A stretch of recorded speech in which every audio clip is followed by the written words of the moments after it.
everybody. Welcome to another episode of Purple Insider as we continue Fantasy Football Week. And I have a very special guest here.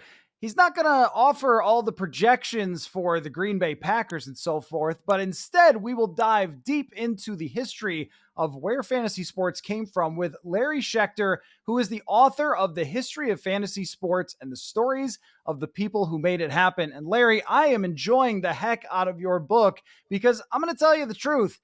If you asked me, I would have said, I don't know, fantasy football probably started in 2006 with the internet or something. And instead, I found in your book that it goes back way, way farther. So why don't we talk about the beginnings of fantasy sports, where this started to come from, and the background, and then we'll get into the complicated world of fantasy sports as it exists right now.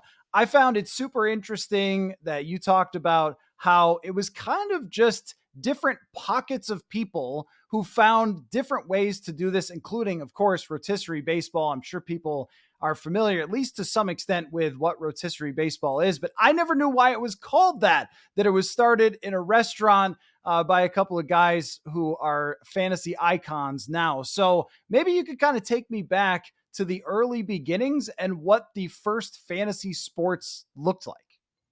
Sure.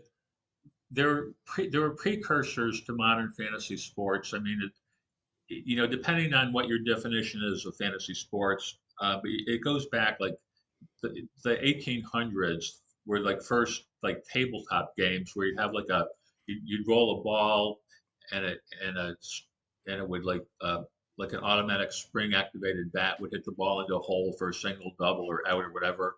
And then it advanced to games like Pataco Ellis All-Star Baseball, which was a board game.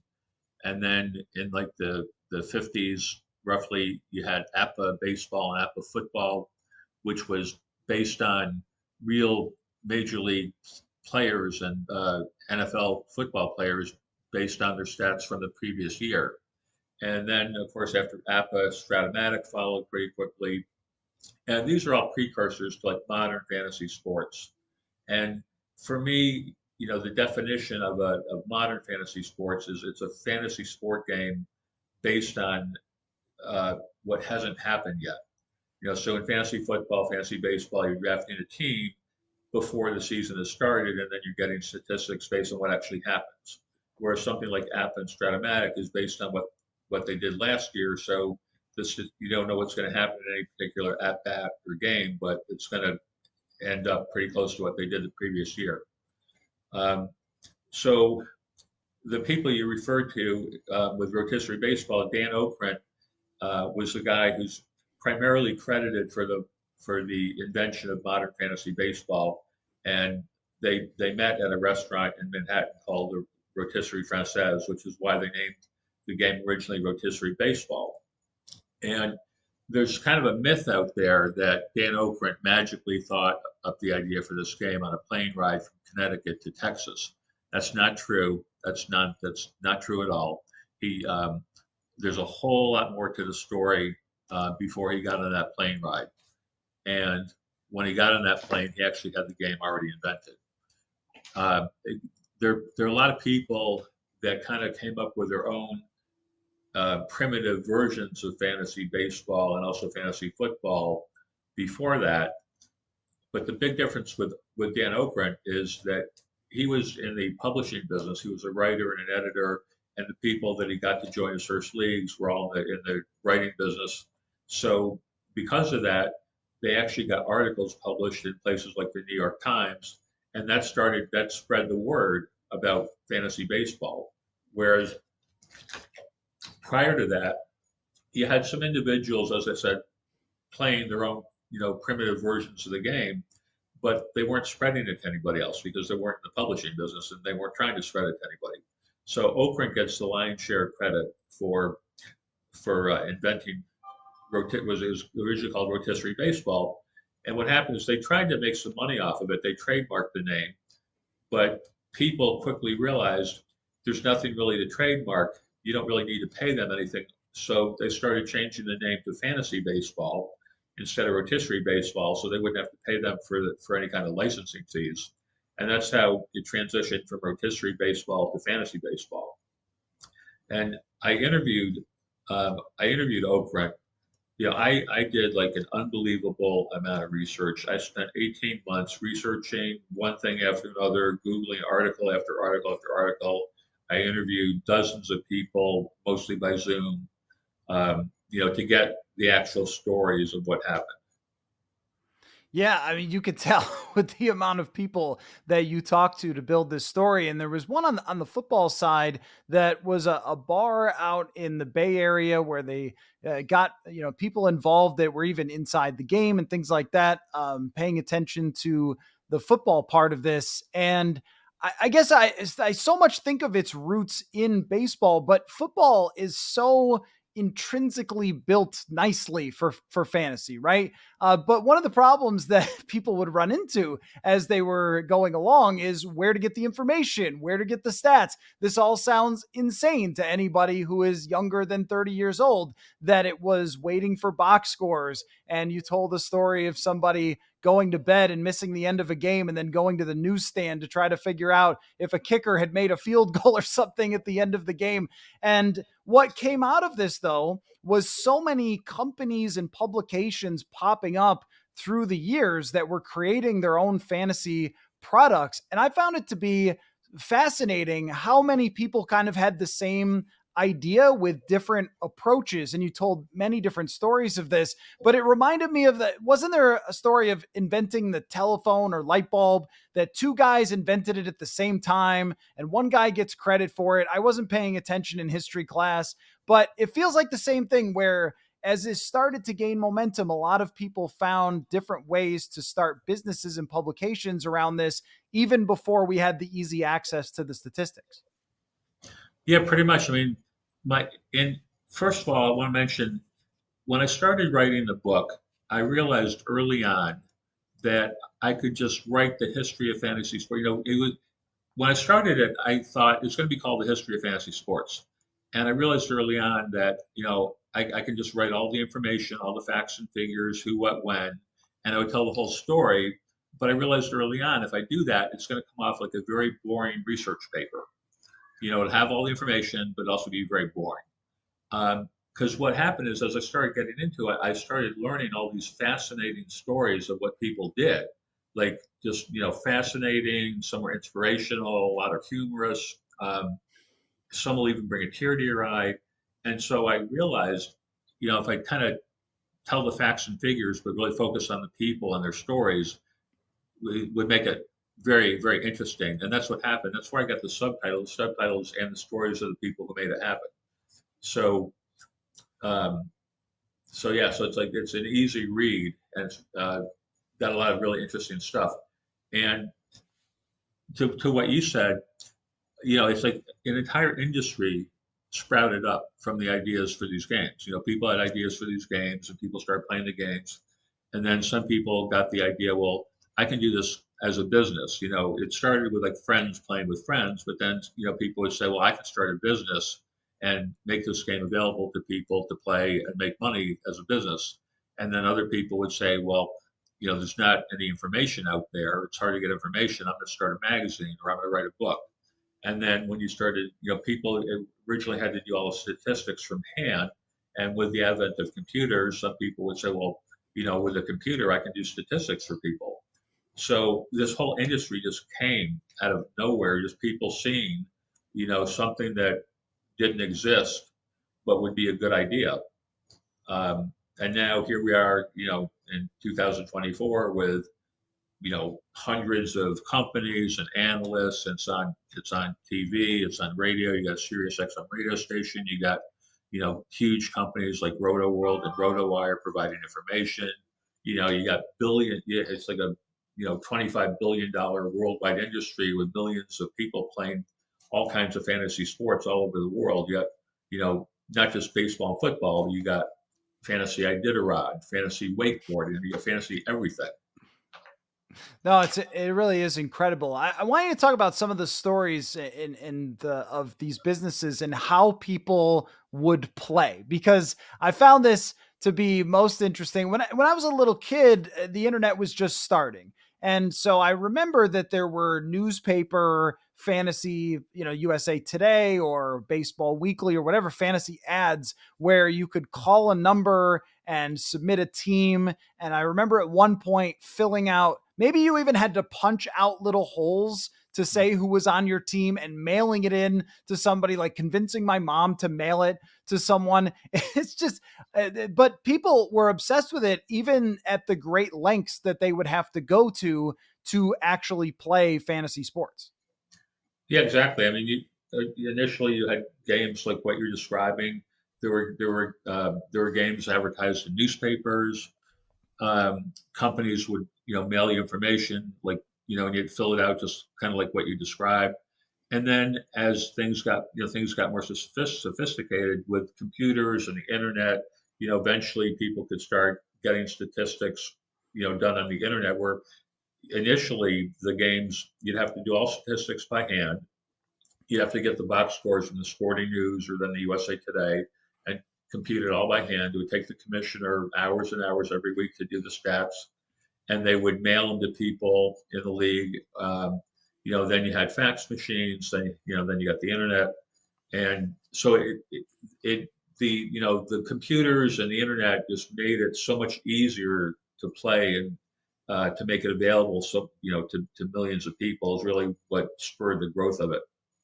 And what I really enjoyed was, having started my own business here with this. And one of the things that I do is I hire my friends to work with me. The more success we have, the more friends I bring in. And there were so many instances of that where a couple of people decided to start something. And one of them was you call a 1-900 number to make changes to your lineup and things like that. And people end up hiring their friends and family and colleagues and coworkers and stuff to answer phones to change fantasy lineups. I think that when you think of it from that perspective, it's really fun. And I'm sure for those people, it's great memories of the time that they built a fantasy sports, company or whatever.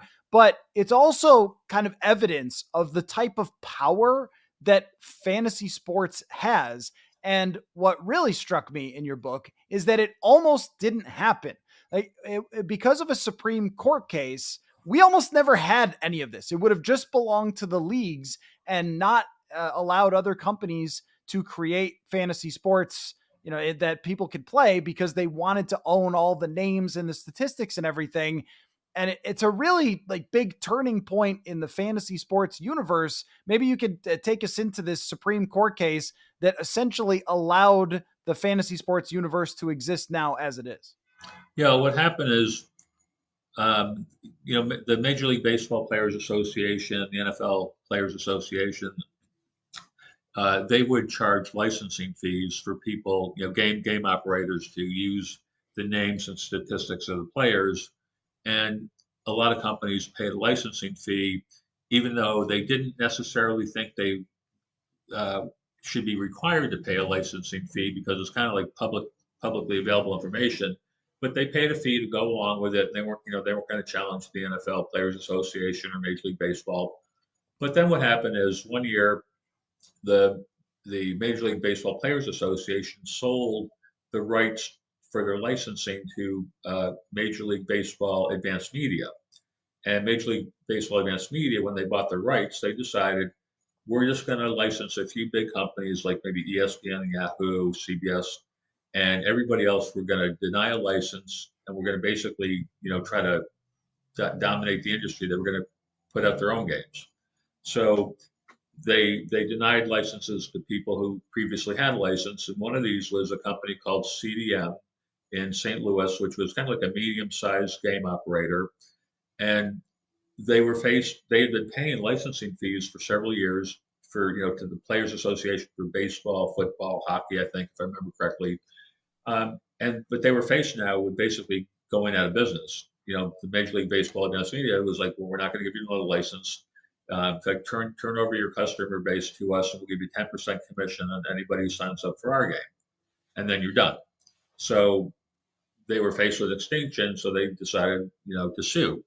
So they sued Major League Baseball Advanced Media, and they were saying that we shouldn't have to pay a licensing fee because this is publicly available information, And on the other side, the Players Association, which is also backed by Major League Baseball, and they're also backed by the NFLPA and NFL, et cetera. Um, they said, well, no, this is like the right to publicity. You can't use player names if you're going to make money off of it.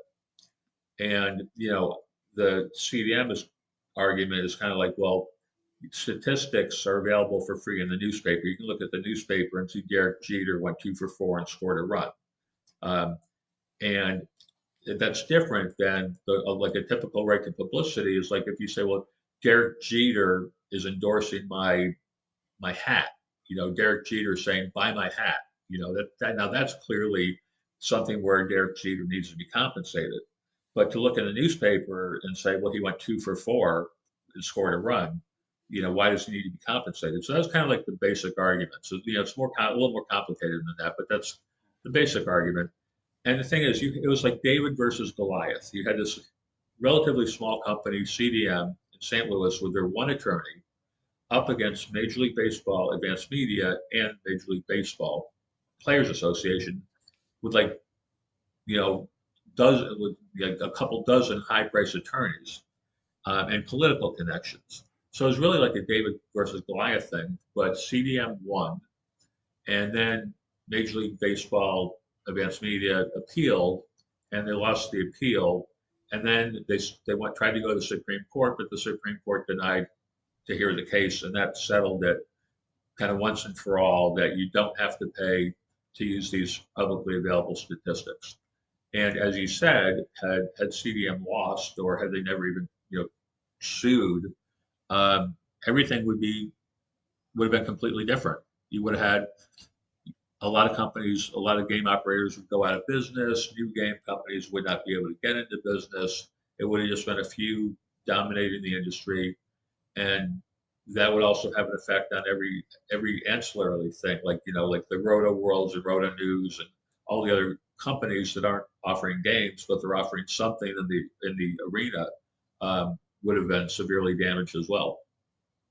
Yeah, and I think even from journalistic entities or even fan created entities, this would have made it a lot more difficult for that. I imagine that eventually the dam would have broke with so much internet that eventually this would have had to have been changed around, but it would have put a huge stopgap in the progress of fantasy sports overall. And I sent a link to your book to my friend who created Pro Football Focus, Neil Hornsby, and that was something that they ran into as they were creating Pro Football Focus, was this question of, can we use this? Can we use the names? There's a chapter in my book where he's got a lot of lawyers looking at this, wondering, are we going to have to shut down PFF after we've gotten it rolling and have teams with, deals with teams, or can we go forward with it? And of course, I think in part because of this case, they were able to go forward and create this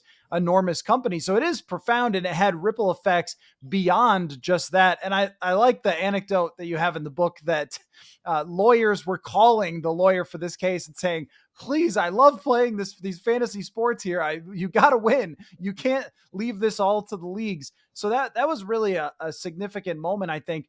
Now, you also talk about the connection, which fascinates me because I do a lot of analytics on the show, and my book is rooted in the analytics with Pro Football Focus as well. So it's a huge point of interest for me.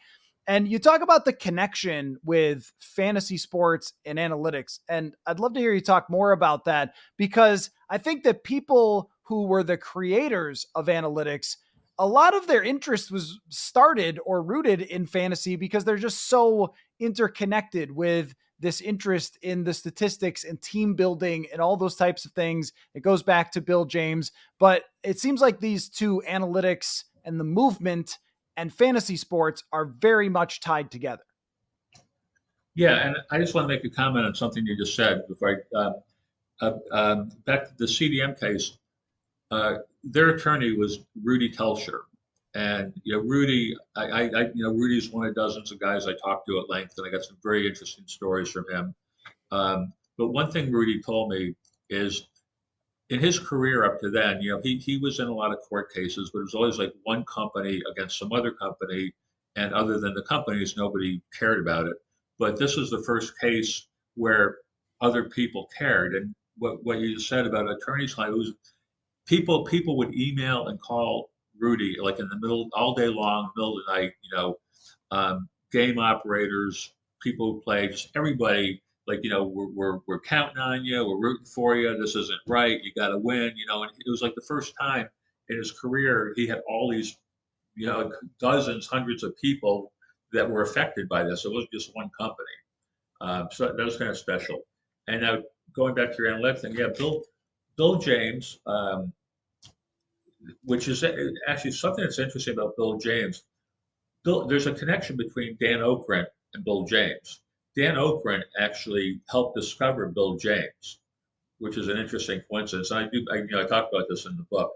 Um, but Bill James didn't really want to have anything to do with fantasy. He was interested in just real baseball. But other than that, like as you say, a lot of people took Bill James stuff and started applying it to fantasy. Like Ron Chandler started Baseball HQ and Baseball Forecaster, kind of combining fantasy information with advanced analytics, and then a whole bunch of other people did too. Like Aaron Schatz is like kind of like the Bill James of football, and then Baseball Prospectus and Pro Football Forecast, and you know took they just continued with that. So one of the big things in playing fantasy sports, whether it's fantasy baseball, fantasy football, fantasy hockey, fantasy basketball, whatever you're playing, one of the most important things, obviously, is to try to forecast performance. If I'm going to draft somebody, how many touchdowns is he going to score this year? How many yards is he going to get? How many home runs is he going to hit? And advanced analytics, as you know, is a way of helping forecast that. Because people, before advanced analytics, people would just say like, okay, well, guys, a baseball pitcher's ERA was 3.50 and his WHIP was 1.27, and they didn't think about the fact that there was any kind of luck involved, or that his defense mattered. So people started coming up with these analytics, like BAPIT and other things, where you could say, okay, if you kind of neutralize the luck involved and some other factors, what did this guy really do? So that gave people an edge for forecasting statistics. And before that, like in the really early days, the edge people would get is by getting information that nobody else could get. Like in the very early years, there's a guy who started a fantasy football league in Florida, and the first thing he did is he subscribed to 28 out-of-town newspapers for every NFL city at the time, because by getting the out-of-town newspapers, you could read information that your competitors didn't know. And like that, now obviously everything's on the internet, so you can't do that.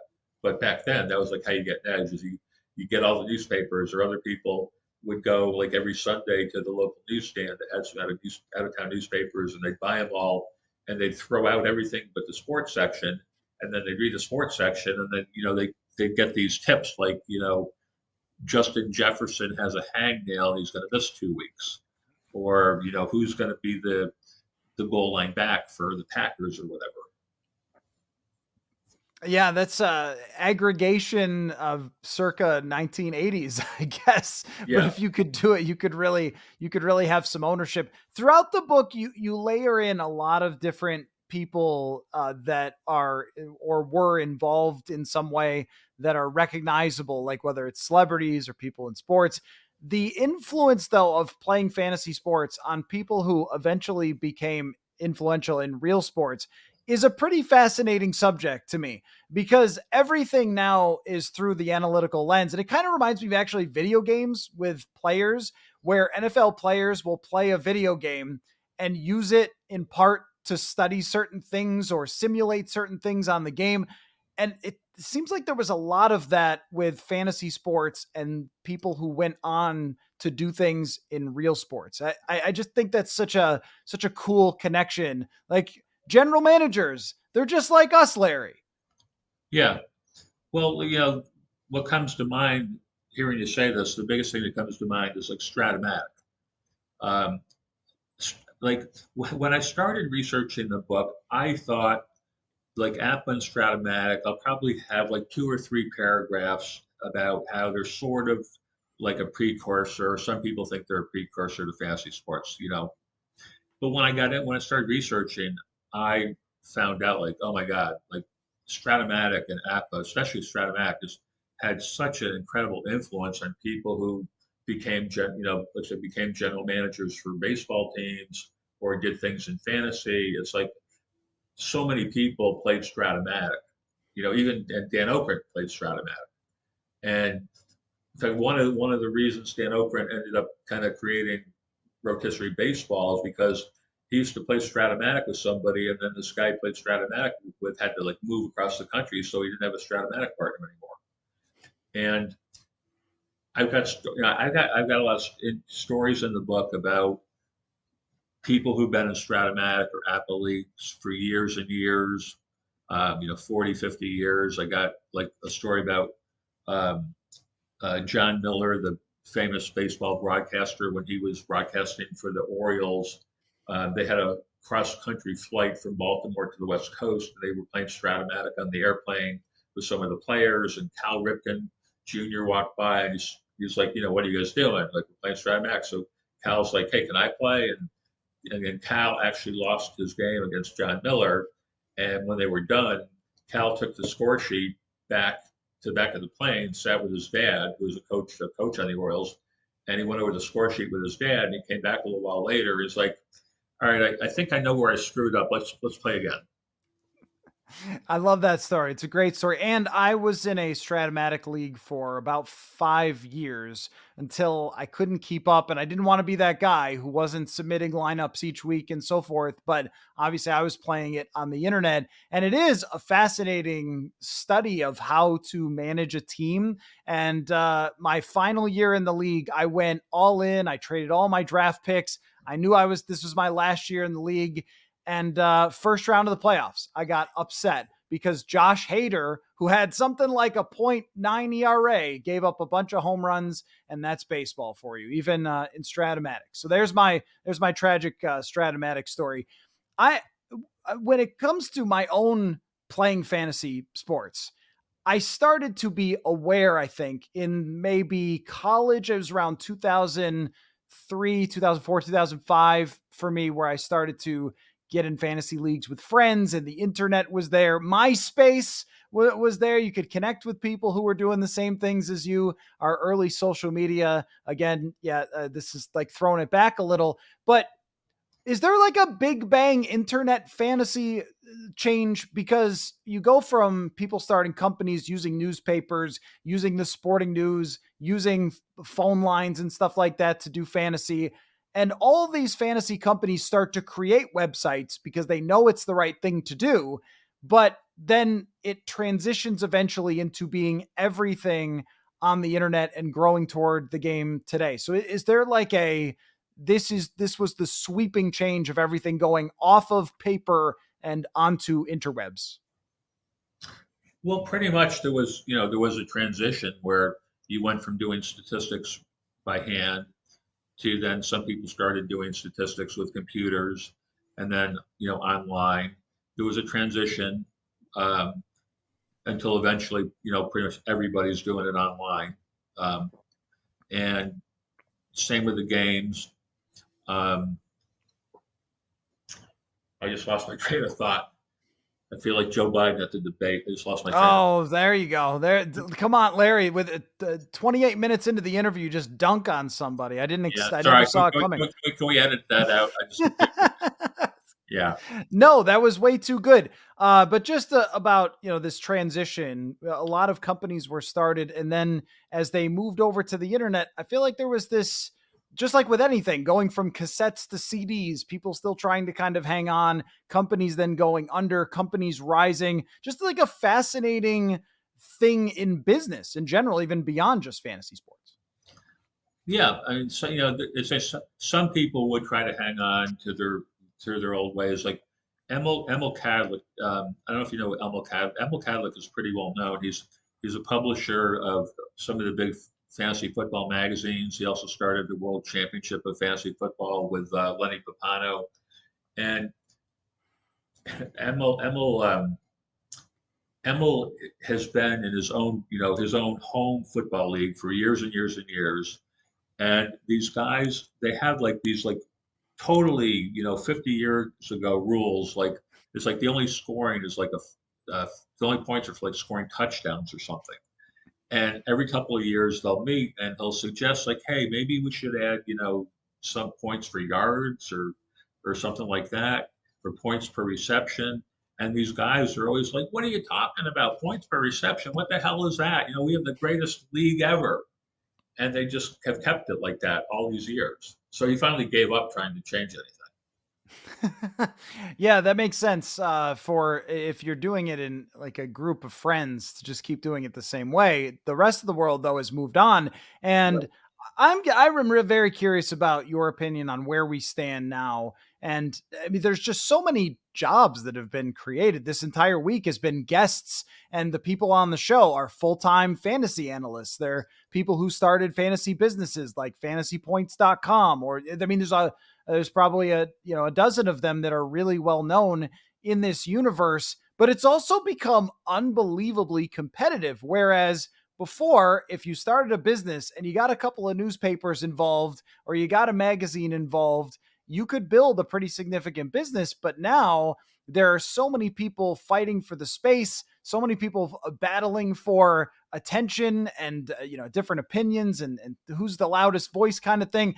It has grown to the point where I think it's even hard for people who generally like to play one fantasy team, one fantasy league to understand who even to listen to. So that explosion, I think has made it both really interesting, and there's so much content out there that you can look at, but also maybe has taken something away from what fantasy sports used to be.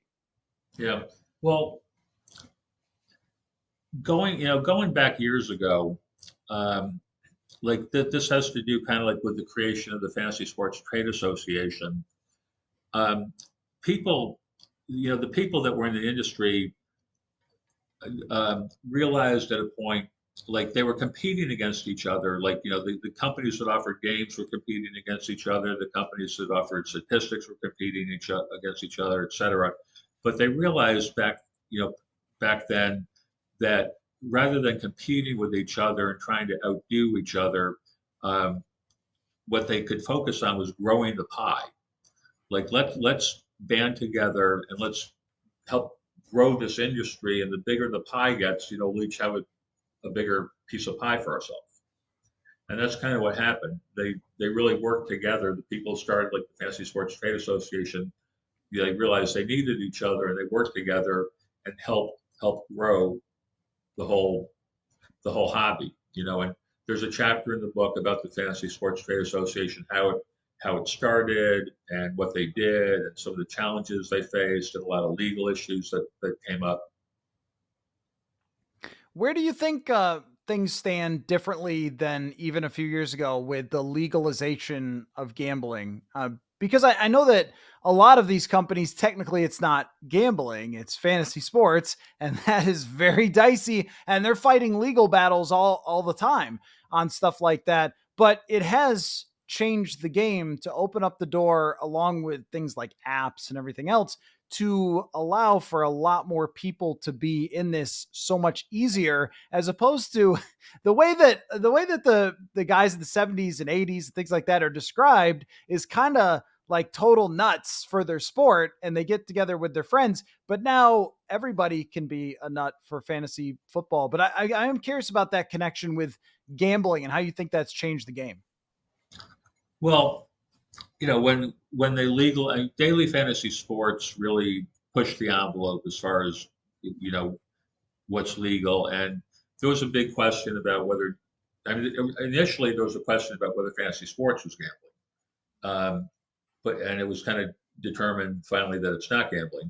But then with daily fantasy sports, they pushed the envelope, and they were determined to not be gambling, so they're clear. But there was a period of time where it was a big question mark, and they were in serious danger of being shut down. Um, and there's a chapter in the book about daily fantasy sports and also all these legal issues. Yeah, and then we also have this thing with players and gambling and fantasy, and there's rules, and if they break them they get suspended, but they can do it for other sports and other places. I think it's still, when you have something like this that seems so innocent that you just want to play fantasy sports, but there's so many other legal implications and things like that that are layered through your book that makes it really interesting. I don't want to ruin the entire book though for everybody, because I want them to read it if you're interested in this subject. Super, super good, in-depth look. You can tell how much work that you put into it, Larry. But I gotta know, are you good at fantasy football? I know you're good at fantasy baseball, but are you good at fantasy football? I am. I'm actually. I mean, if you look, yeah, I'm good at fantasy football. Yeah. Okay. How good? To tell me what makes somebody good at fantasy football? I'm terrible at it. Well, I cover the league. It's my job, and I'm really bad at it. it's a lot of, I mean, it's a lot of the same thing between fantasy baseball, fantasy football, or any fantasy sport. There's a lot of things that are in common. I did write a book 10 years ago called Winning Fantasy Baseball, where I gave out all my strategy on how to win fantasy baseball. And a lot of that applies to football as well, or other sports. All right, give me something, Larry. Give me some help. What do I do? I'm so Um, bad. what do you do? Um, for football? Yeah, give me something. Give me Okay. something for football that I can take with me. Well, not just me, but everybody who's listening as well. But it's always been a struggle for me. I've never won a league. I've never come even close, no matter. Sometimes somebody wins the league when they barely try. Sometimes I've tried super hard and I'm making acquisitions and dropping players constantly. I have not. I'm just starting to get into, because this show is going to be sponsored soon by Underdog, the best ball stuff that everybody loves. So I haven't dove in yet, but I'm curious about that. I think I might be a little better at that. But when Yeah. it comes to just a traditional, regular type of league, I've never won. I've always struggled. Give me one tip that's going to help me out. How much time do you spend preparing for your draft and going through players? Well, I mean, it is my job to know everyone in the league. So I think not a lot specifically for drafting, but just like I know all of the NFL. But maybe this is the problem, is Yeah. that I don't take enough time strategizing, and I'm just kind of like, well, I think this guy will be good this year. That Yeah. might be my problem. Yeah. I mean, I think, one of the things I put in a lot of time, which is one of the reasons I've been successful, but it's also something not everybody has time to do that. Um, but like I'll go through the players and I'll, as best I can, try to project what they're going to do. Like for Justin Jefferson, how many receptions is he going to get? How many yards? How many touchdowns?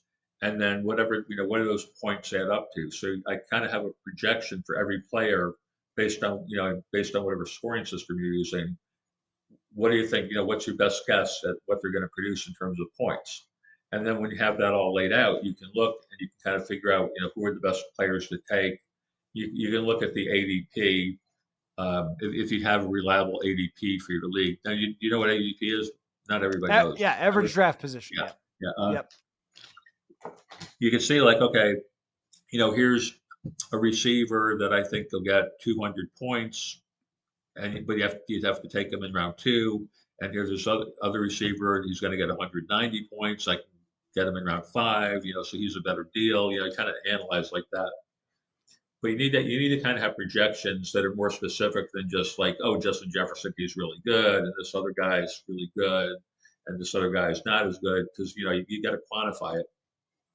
Yeah, I think my trouble is probably not putting enough effort into the strategy of the draft, when to take certain players, mapping them out of who I'm going to be able to get in the future, and maybe not paying enough attention, because something that I would think of football through the terms of who's really good, but maybe there's circumstances for getting stats. So if you're a running back and your quarterback checks down a lot, you might get a lot more receptions. But I Yeah. might not think of it in those terms. I might think of it just as like, hey, this running back doesn't, get as many carries or whatever. I'm gonna have to work on it, Larry. Maybe this year is my year. Last thing for you. I saw in another interview you talked about how you became a Twins fan as a kid. Uh-huh. Are you still a Twins fan? And even if you're not, I love the story. So if you want to tell the story, you Okay. can. All right. Well, okay. Um, when I first started becoming interested in baseball, I was maybe something like 10 years old. And I asked my older brother was about 15. I asked him who's the best player in Major League Baseball, and he said Willie Mays. And I said I don't like him. Now I have no idea why I didn't like Willie Mays, but I said I don't like him. Who's second best? And my brother thought, he said, well, maybe Tony Oliva. So I said, all right, Tony Oliva, whoever the hell he is, he's my favorite player.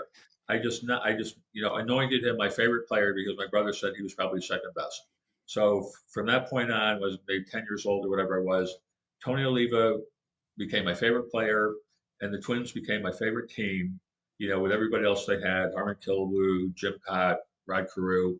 And I lived in Schenectady, New York, which is about 3 hours north of New York City and about 3 hours east of Boston. And in that area, you have like 67% Yankee fans and 33% Red Sox fans. And then there was me, the one Twins fan. And so that's what happened. And then when I was 17, a junior in high school, 1975, was the Red Sox kind of went crazy with rookies Jim Rice and Fred Lynn, and I jumped on the Red Sox bandwagon and dropped the Twins as my favorite team and became a Red Sox fan and have been a Red Sox fan since then. I actually ended up going to college in Boston and living in Boston for several years as well. So you jumped ship, and for a while it looked bad. Late 80s, early 90s, that looked like a terrible choice. And then, of course, Yeah. since then, the Twins just getting their first playoff series win last year. So it's been a little bit of a rough ride here, but Tony O, certainly a good choice for you. Larry Schechter, just a great conversation, really a delight. And again, I've really been enjoying this book, The History of Fantasy Sports and the Stories of the People Who Made It Happen. And I got it on Kindle. So you get it on Kindle, you can order the book, show your friends who love fantasy sports. I am sure that most people, Larry, do not know where all of this came from and how many interesting people that I wrote my book in a similar type of way. So I'm connected to it, that it's really the stories of the people that make this whole thing come together. And so I'm really enjoying it. I'm really glad that we could have this conversation. Great to meet you, and congratulations on the book. Thanks for coming on. Thanks. So let me just mention a couple quick things. Sure, go ahead. To what you said, the book's available on Amazon, paperback and Kindle. It's also available most booksellers. If you go online to your favorite bookseller, most of them have it available, paperback and ebook. And about what you just said about Paul Charchian, uh, who's another well-known person in Minnesota, by the way. He was the president of the FSTA from 2009 to 2020. He's been in the industry his entire career, and he read the book and he's like, I didn't know a lot of this stuff. He was fascinated by it. So it's like, yeah, nobody knows this stuff. Yeah. All right. Thanks a lot for having me. Yeah, absolutely. And I know Paul is very, very popular in the fantasy space and around here. So again, congratulations, and really enjoyed the conversation. I think a great addition to Fantasy Football Week. So take care, Larry. Appreciate it. Thanks.